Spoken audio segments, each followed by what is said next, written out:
ആൾക്കാർക്ക് എല്ലാം അടി നെഗറ്റീവാണ് കാണേണ്ടത്. നെഗറ്റീവും അടിയും അതും ഇതും അങ്ങോട്ടും ഇങ്ങോട്ടും തർക്കവും അങ്ങോട്ടും ഇങ്ങോട്ടും അടിയാക്കുന്നതും ഇതാണ് കാണേണ്ടത്.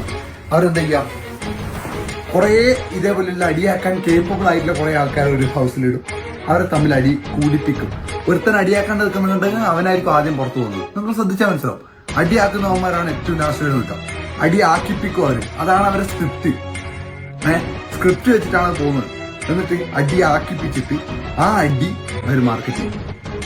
അത് കാണാൻ കൂടുതൽ ആൾക്കാർ വരും. അവരെന്താ, അവർ തമ്മിൽ അടിയാണോ, ഇവർ തമ്മിൽ അടിയാണോ, അവർ തമ്മിൽ ഇഷ്ടത്തിലായോ, അവർ തമ്മിൽ റിലേഷൻഷിപ്പിലായോ? ഇതാണ് സംഭവം. ഓരോ ആൾക്കാരെ കുടുംബം അവിടെ തരുന്നുണ്ട്. അവിടെ പാർട്ടിസിപ്പേറ്റ് ചെയ്യുന്ന അവർ മനസ്സിലാക്കാത്തൊരു കാരണമുണ്ട്. അവർക്ക് ചിലപ്പം പാർട്ടിസിപ്പേറ്റ് ചെയ്യുന്ന സമയത്ത് ഇഷ്ടംപോലെ പൈസയും കാര്യങ്ങളൊക്കെ കിട്ടുമായിരിക്കും. പക്ഷേ അവർ പുറത്തേക്ക് ഇറങ്ങുമ്പോൾ ക്യാരക്ടർ നഷ്ടം, പിന്നെ ആൾക്കാർ അവരെ കാണുന്ന രീതി മാറും, അവരുടെ ലൈഫിലെ ഫുൾ സാധനങ്ങൾ ലീക്കാവും.